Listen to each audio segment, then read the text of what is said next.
ઓમ શ્રી ગણેશાય નમઃ। જય શ્રી કૃષ્ણ મિત્રો। ઘરમાં કયા સમયે કચરો વાળવો એ તમને હું આ વાર્તામાં સંભળાવીશ।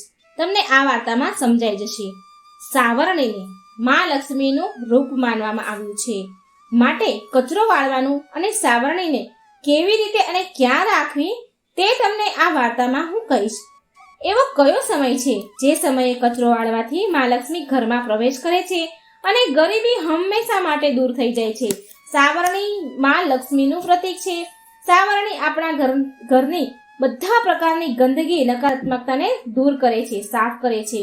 જે ઘરમાં સાવરણીનું અપમાન થાય છે તે ઘરમાંથી માં લક્ષ્મી ચાલ્યા જાય છે। સાવરણીથી ઘરમાં સુખ સમૃદ્ધિ આવે છે। તમને જાણીને આશ્ચર્ય થશે કે સાવરણી પણ આપણને અમીર કે ગરીબ થવાના સંકેત આપે છે। આપણો ભાગ્ય ઉદય ક્યારે થશે આ ઈશારો પણ સાવરણી આપે છે। આમ તો સાવરણી વિશે તમે ઘણા બધા વિડીયો વાતો સાંભળી હશે, પણ આજે હું આ જાણકારી જૂના સમયની અને શાસ્ત્રોથી પ્રમાણિત ઋષિ મુનિઓને કહેવા પર સાચી કહાની તમને હું સંભળાવવા જઈ રહી છું। એક નાની એવી વાર્તાના માધ્યમથી એક નગરમાં બે બહેનો રહેતી હતી। બંને સગી બહેનો હતી અને જુવાન થઈ ગઈ એટલે તેમના માતા પિતાએ તેના લગ્ન કરી દીધા। બંને બહેનોના બે બહેનોમાંથી એક મોટી બહેન બહુ સમજદાર હતી અને બીજી નાની બહેન ના સમજ હતી અને ભોળી હતી। નાની બહેન કોઈ પણ વસ્તુને ગંભીરતાથી લેતી નહીં, બધું રમતમાં કાઢી નાખે। તે બધી જ વસ્તુને મજાકમાં લઈ લે, બધી વસ્તુની પાખંડ સમજતી હતી અને મોટી બહેન શાસ્ત્રોને કહેલી વાત પર વિશ્વાસ કરતી હતી, માનતી હતી અને એ વાતો પર ચાલતી હતી। તો મોટી બહેન હંમેશા શાસ્ત્રની વાત માનીને જ્યારે પણ ઘરમાં કચરો વાળતી હતી ત્યારે તે બ્રહ્મ મુહૂર્તમાં કચરો વાળતી હતી અને કચરો વાળ્યા પછી તે સાવરણીને એવી જગ્યા પર મૂકે કે સાવરણી ઉપર કોઈનો પગ ન પડે અને આવવા જવા વાળા મહેમાન કે ઘરના સભ્યોનો તેના ઉપર પડછાયો પણ ન પડે, એવી સુરક્ષિત જગ્યાએ તે સાવરણી મૂકતી હતી। અને આમને આમ રોજ બ્રહ્મ મુહૂર્તમાં કચરો વાળે અને કચરો વાળ્યા પછી કોઈની નજર ન પડે એવી જગ્યા પર સાવરણી મૂકી દે। આમ તે સાવરણીને બહુ પ્રેમથી અને સાચવીને માનથી સન્માનથી રાખતી હતી। અને આ તરફ પેલી નાની બહેન જ્યારે મરજી થાય ત્યારે કચરો વાળે અને મન ફાવે ત્યાં સાવરણીને ફેંકી દે। આમ તેમ ગમે ત્યાં સાવરણી પડી રહે અને પગ સાવરણીને અડે। સાવરણી પર બધા આવતા જતા લોકો પગ મૂકીને આમ તેમ જાય। સાવરણી પર પગ કડે સાવરણી કચરાઈ જતી હતી। ઘરના લોકોએ કે મહેમાનો સાવરણીને કચરતા અને ઠોકર મારીને જતા। આમ નાની બહેન સાવરણીની કોઈ સંભાળ ન લેતી અને ગમે ત્યારે કચરો વાળે અને ઘણી વાર તો કચરો વાળે જ નહીં અને આમ નાની બહેનના ઘરમાં બહુ જ ગંદકી રહેવા લાગી। અને આ બાજુ મોટી બહેન બ્રહ્મ મુહૂર્તમાં કચરો વાળે, પૂરા ઘરના ઝાડા સાફ કરે અને આખા ઘરને સ્વચ્છ સુંદર રાખે। સવારે 4 વાગ્યાનો સમય થાય તો તેના ઘરમાં કચરો વાળે, પૂરું ઘર સાફ કરીને સાવરણીને સુરક્ષિત જગ્યા પર મૂકે। એટલે મોટી બહેનના ઘરે ધીરે ધીરે માં લક્ષ્મીનું આગમન થવા લાગ્યું, કારણ કે તેના ઘરમાં હંમેશા સ્વચ્છતા રહેતી હતી, ક્યારેય તેના ઘરમાં ગંદકી રહેતી ન હતી। તેનું રસોઈ ઘર પણ સારી રીતે સાફ રહેતું હતું। સવારે નાહી ધોઈને તે રસોઈ અને બીજા કામ પણ કરતી, રસોઈ ઘરને સાફ કરીને। થોડા વર્ષો પછી મોટી બહેન લાખોપતિ બની ગઈ, કરોડોપતિ બની ગઈ।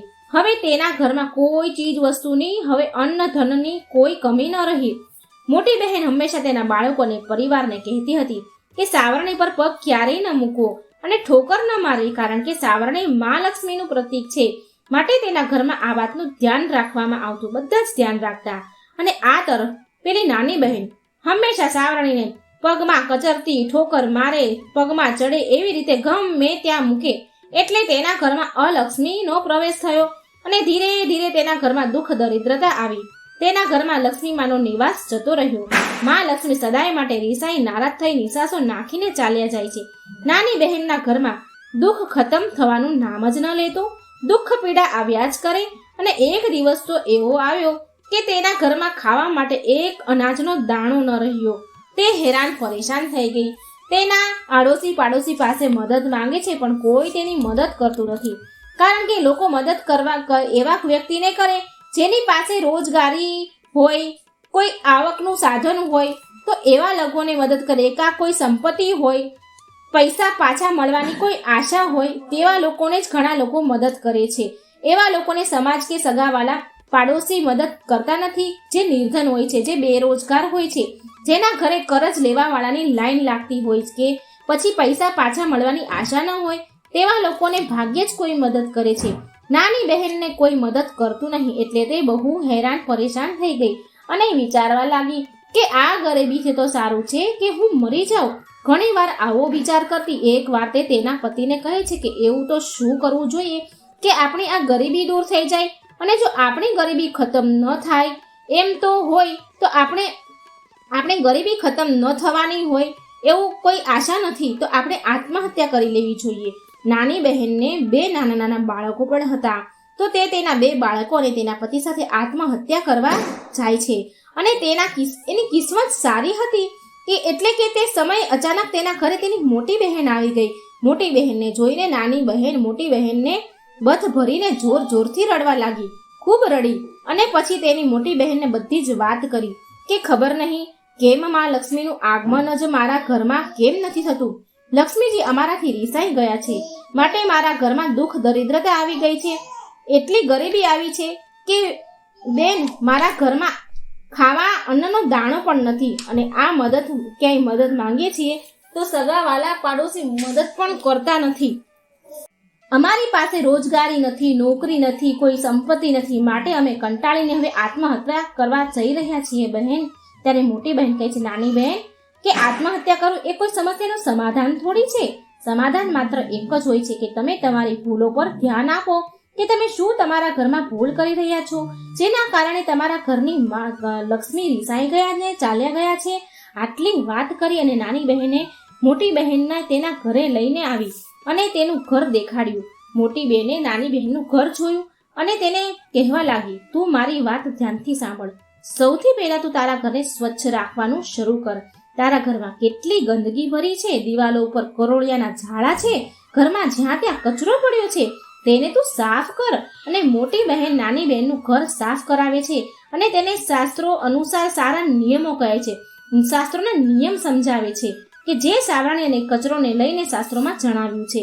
મોટી બહેન કહે છે કે તું જ્યારે ઘરમાં કચરો વાળે ત્યારે સાવરણીને સુરક્ષિત જગ્યા ઉપર રાખજે, એટલે સાવરણી આવવા જવાવાળાના પગે કે નીચે કચરાય નહીં, સાવરણીને કોઈ ઠોકર ન વાગે. અને બીજા નિયમ છે કે જ્યારે પણ ઘરમાં કચરો વાળો તો બ્રહ્મ મુહૂર્તમાં વાળવો, અને જો સાંજના સમયે કચરો વાળવો હોય તો સૂર્ય અસ્ત થયા પહેલા વાળવો. સૂર્ય આથમ્યા પછી સાવરણીને અડવું પણ પાપ કહેવાય છે.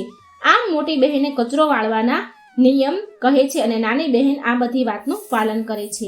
અને પછી ધીરે ધીરે સમય વીત્યો અને તેના ભાગ્યો ઉદય થયો નાની બહેનનો. થોડા સમય ગયો એટલે તેના ઘરે પણ મા લક્ષ્મીનું આગમન થયું. તેને એની બધી આદતો સુધારી. હવે ઘરને સ્વચ્છ સાફ રાખવા લાગી, સવારે બ્રહ્મ મુહૂર્તમાં કચરો વાળવા લાગી, એટલે મા લક્ષ્મીનું આગમન થયું. તેના ઘરમાં પણ કોઈ પ્રકારની કમી ન રહી.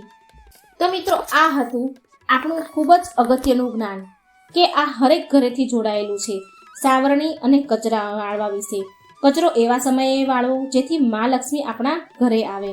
તો જો મિત્રો તમને વિડીયો ગમ્યો હોય તો શેર કરજો, લાઈક કરજો, આ ચેનલને સબસ્ક્રાઈબ કરવાનું ભૂલશો નહીં.